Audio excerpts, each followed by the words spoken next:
Good morning. It is 9 a.m. on this Friday, 46 degrees. Thanks for tuning in to Daybreak here on WGRZ Plus, and we're following some developing news from overnight. Police are investigating a shooting in Buffalo. It happened just before 10 p.m. on Jefferson Avenue and Southampton Street. Officers found a woman there who was shot in her side.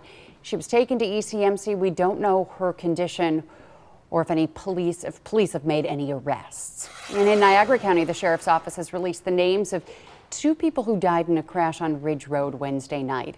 The driver has been identified as 83-year-old Gary Milson of Cheektowaga. The passenger, 73-year-old Maria Gump of Williamsville. Authorities say that they died at the scene, but the cause of the crash remains under investigation.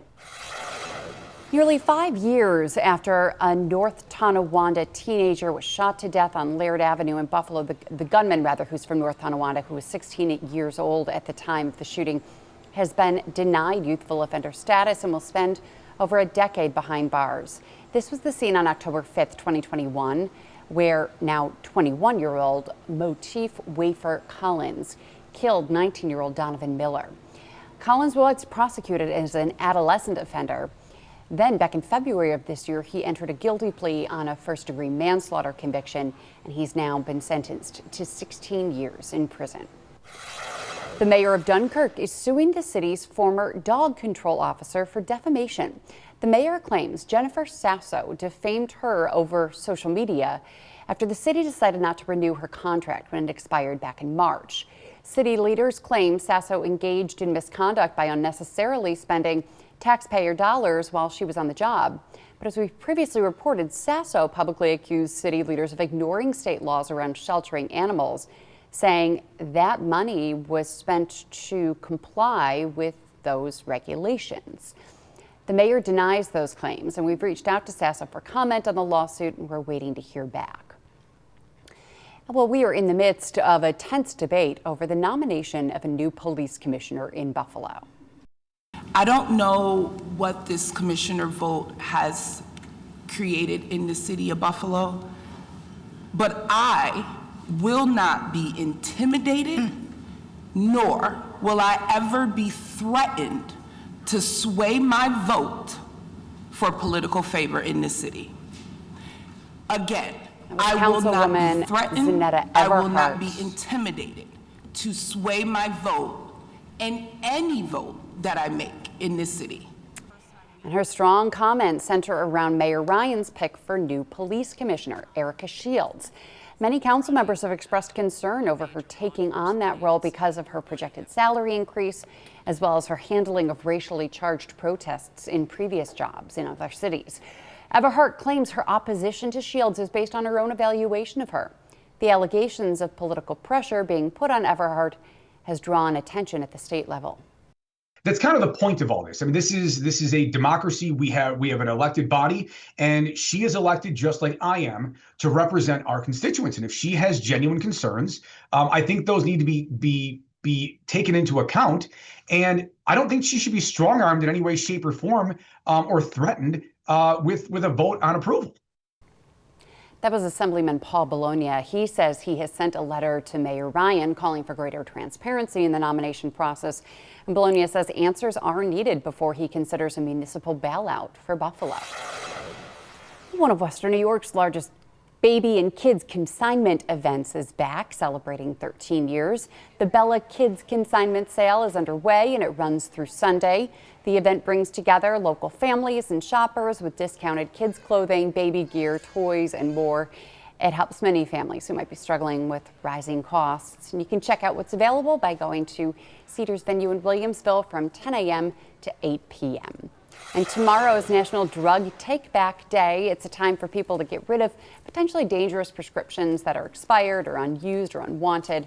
Law enforcement agencies say it's a way to prevent pill abuse and theft. There are a number of local police departments and pharmacies taking part in this year's event, which is free and anonymous, no questions asked. You can see a few of the locations on your screen right now. And the 10 Lives Club Cat Rescue in Blaisdell is getting ready for its annual kitten shower tomorrow. The event helps to stock up on supplies for hundreds of kittens during busy kitten season. Visitors can stop by the shelter, meet adoptable cats, and donate items like food, heating pads, and care supplies. That event runs from noon to 3 at the main shelter in Blaisdell.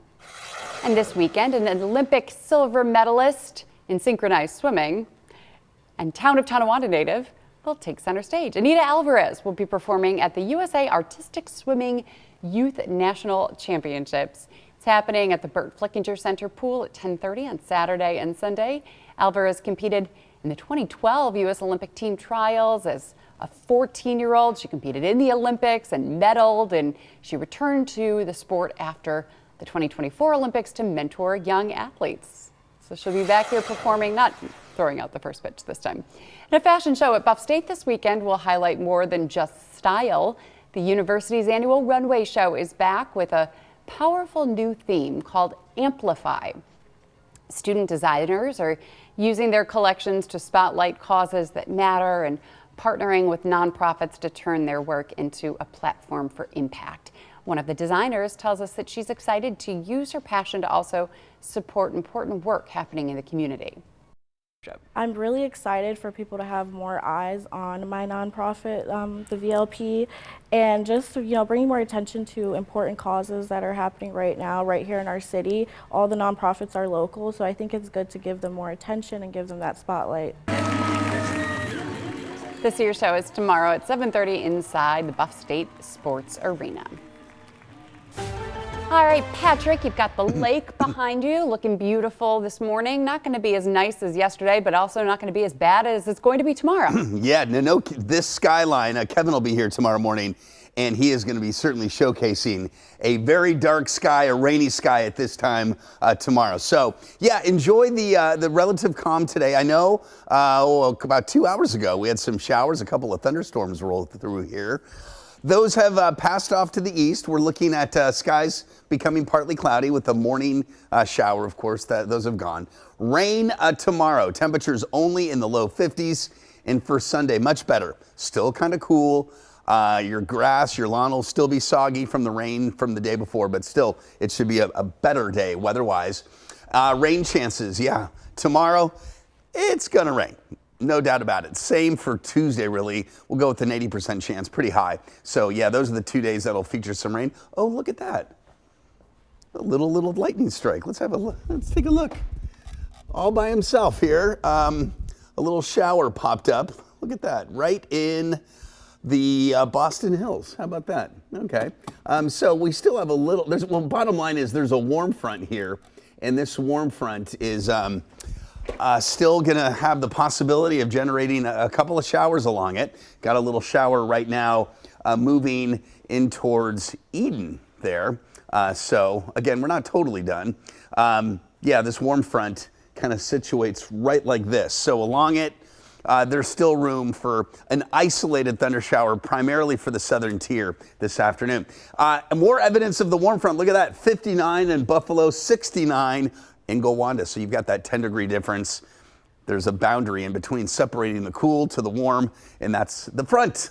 That will be ignited again tomorrow as moisture comes in from the west and we see widespread rain coming our way. In fact, you'll see that here with rain developing later this evening into tonight. Should be a soaking rain, folks, tomorrow morning. There we go. Melissa is going to have a blast at her golf tournament tomorrow. Where is it, in Lockport? No, it's at Audubon in Amherst. It's in Amherst. Even better. Okay. Either way, whether you're. And it's not me, by the way. I'm just caddying. You're like at Melissa's golf tournament. No, I'm not in a golf tournament. Hey, you're as good. You're as much of a participant as your son. You're carrying the clubs. I'm much better at caddying than playing myself. Right. That's for sure. Bottom line, if you're outside tomorrow, you're going to get wet. The afternoon will still be soggy, and then the rain should taper down in the evening and certainly Sunday night. Saturday night, rather. Sunday, we'll see a mix of sun and clouds and temperatures climbing into the 50s. We'll be in the low 50s tomorrow, upper 50s, close to 60 on Sunday. And this is what we mean by a soaking rain.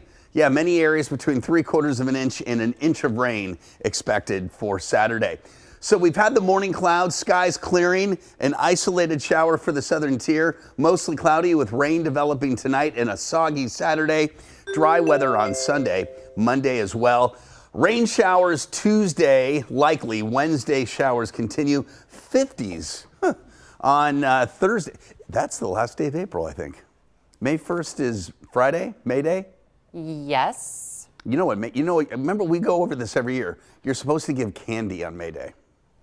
Who says? Really? It's a tradition, yes. That May your Day, kids came May up with 1st, to get candy? At my old workplace, I used to always get candy from my. May Day. It's candy day. I will take. In Buffalo, May Day is always just affiliated yes. with Brad May and the goal and Rick Jenneret's call. I think that's a better May Day in my opinion. I'm just saying, as a globe, May Day is celebrated next Monday, next Friday. Look up why that is. We've got some time. Okay. I'll look it up. Yes, only 5 hours of Daybreak to figure it out. Right. All right, Patrick, thank you. And we have a lot more to talk about after the break. The Sabres, the Bills, the Bandits, lots of sports to talk about here in Western New York. Stay with us. Welcome back, everybody. A critical road win for Buffalo last night. They still haven't scored in the first period. They're also 0 for 36 on the power play in April, but they managed to find a way to win. They looked clearly, in my opinion, my very lame off hockey takes. They, to me, look like the better team. On Sunday they did, and so did they do yesterday. And they got some awful calls. Yes. Missed calls, wrong calls. It was a tripping call that was so obvious that they missed. Yes, for Tage. And just Krebs got a roughing call that certainly shouldn't have been. So lots of things were not going the Sabres' way yesterday, but they were physical when they needed to be, and Lyon in net looked fantastic. So a lot of things went their way, and it was so great to have Ostlund back too. He played so well. So Buffalo finds contributions all over the lineup to win 3-1 last night, grab a 2-1 series lead as the focus now shifts to Game 4 on Sunday. Balanced night overall. Alex Tuch put Buffalo in front early in the third period with his second goal of the playoffs, which ended up being the game winner. Noah Ostlund back in the lineup for the first time since late March because of his injury, so he really made his presence felt, setting up Bo Byram in the second period to tie the game at 1. This is the first time in the playoffs that the Sabres have scored in the second period. In the previous games, they only scored in the third. They've pretty much been been trailing behind for most of the games, but they, come through to win when they need to. So anyway, he hustled to the empty net with the goal to seal it.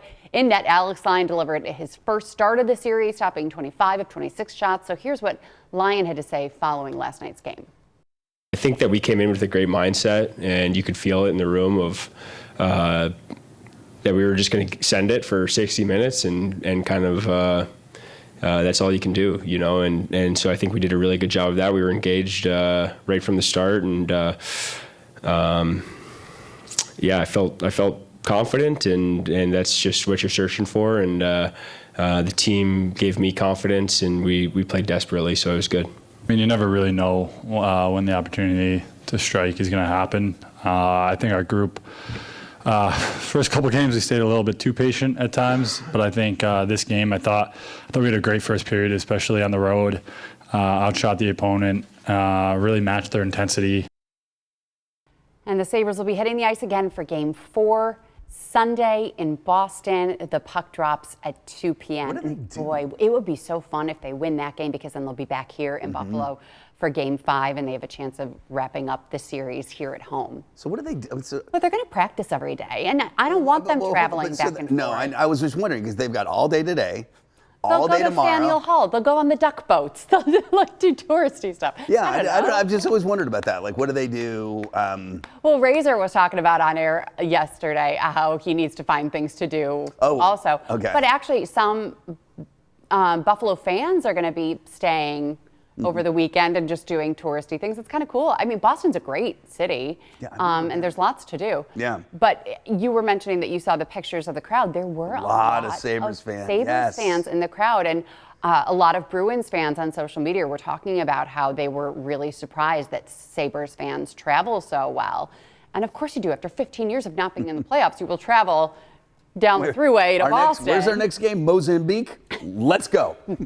Got my passport ready. So that was really cool to see. And hopefully there'll be a lot more Sabres fans there on Sunday. It's a great way to, you can drive there on Friday night, spend the weekend there. And so they could win on Tuesday. Then the game after that, if there needs to be one, would be Boston and then back here again. Right. So, okay. Yeah, so 5, 6, 7, it flips back and forth. Okay. But hey, if they seal things up in Boston and then they can win in Game 5, and that would be really, really nice. And then they'll get a little bit of a stretch of a break before the second round starts. And give them some time to figure out Slayman.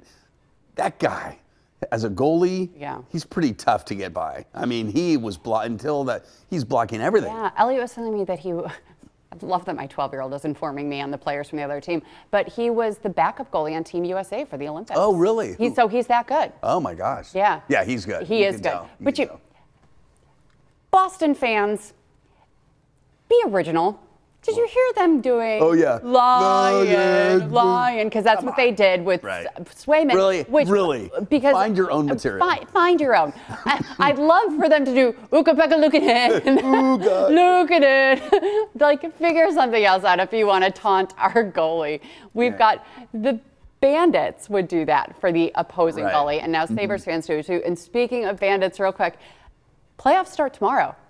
For the NLL. And so the Bandits are going for a 4-peat. They're playing the Georgia Swarm at 7:30 tomorrow in Georgia. Round 1 is just a single elimination. But then round 2, which are the semifinals, are best of 3. And then it goes to the finals, which is also best of 3. The Bandits had a horrible start to the season. Pretty shocking after coming off 3 victorious seasons in a row. But then they won 7 straight to secure a playoff spot. And while it's not, at home, at least they're in the playoffs. Right. And so hopefully they can win tomorrow. And cool. Fun to watch the Bandits and the Sabres in the playoffs at the same time. And did you hear the story of over at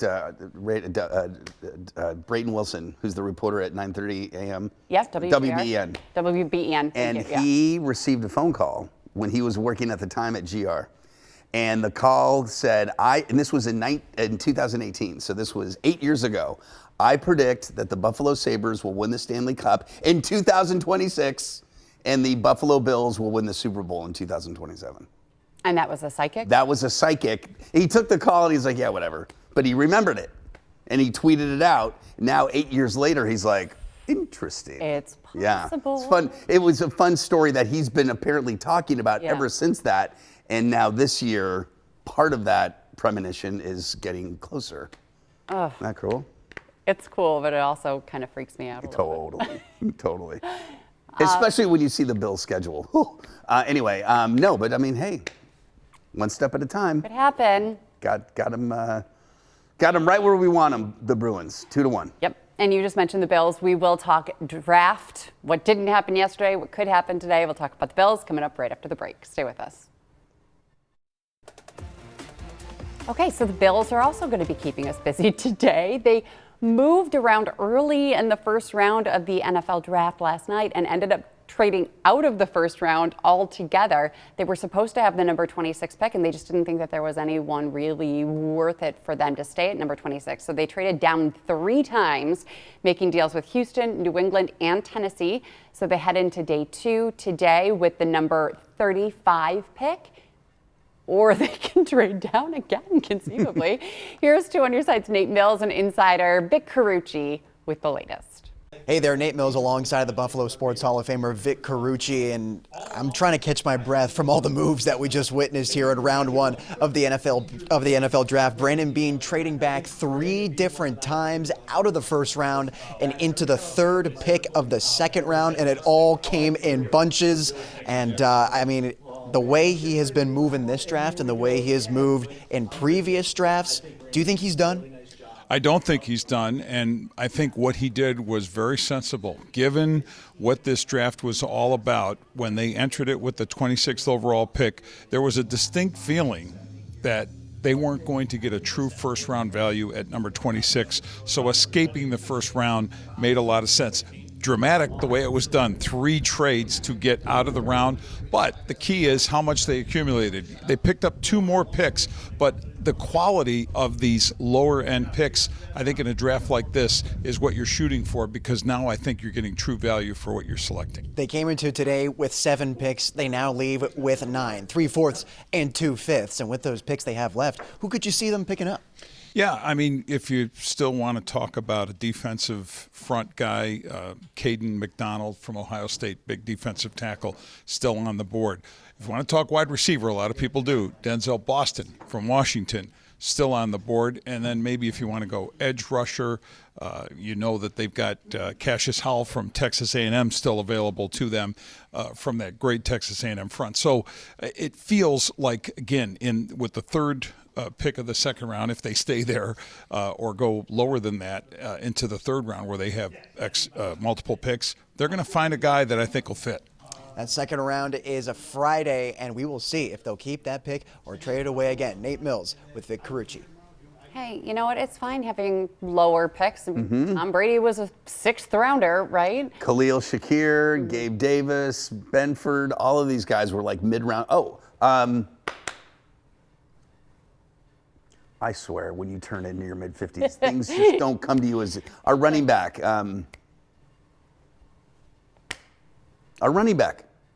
James Cook. Oh, he was a sorry. Okay. 3rd round pick, 4th round pick, I think, or I know they traded down for him. So my point is trading down often works for Brandon Beane, and we've gotten. Yeah, and sometimes your highest picks turn out to be busts. Right.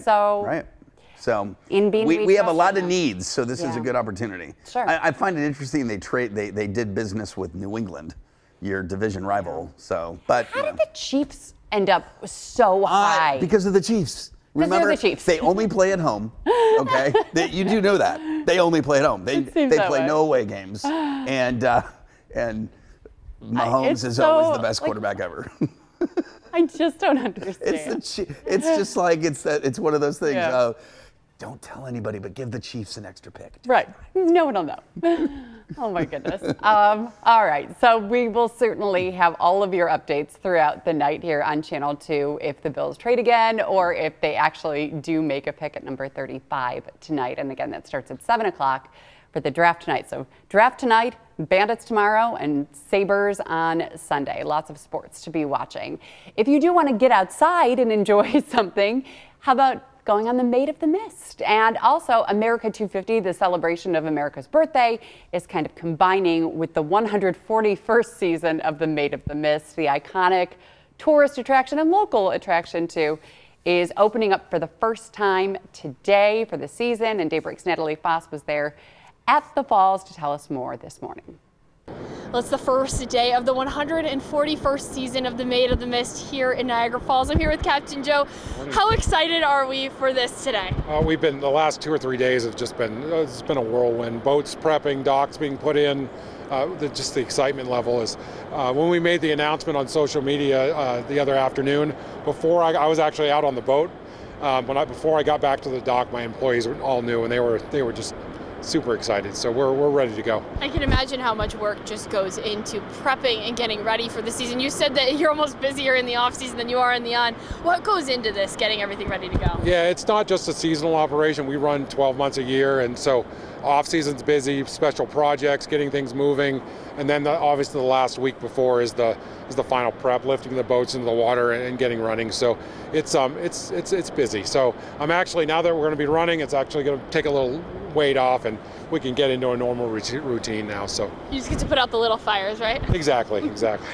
What are you most looking forward to? This is your first season with Maid of the Mist. So exciting. What are you most looking forward to going into this season? You know, we've made a lot of improvements in the off season. We've done a lot of employee training, and just to see everything come together after being down for a few months through the winter. And I think just watching everybody come back, the guests coming back, the smiles, the people just enjoying and experiencing the falls for the first and hopefully second and third time.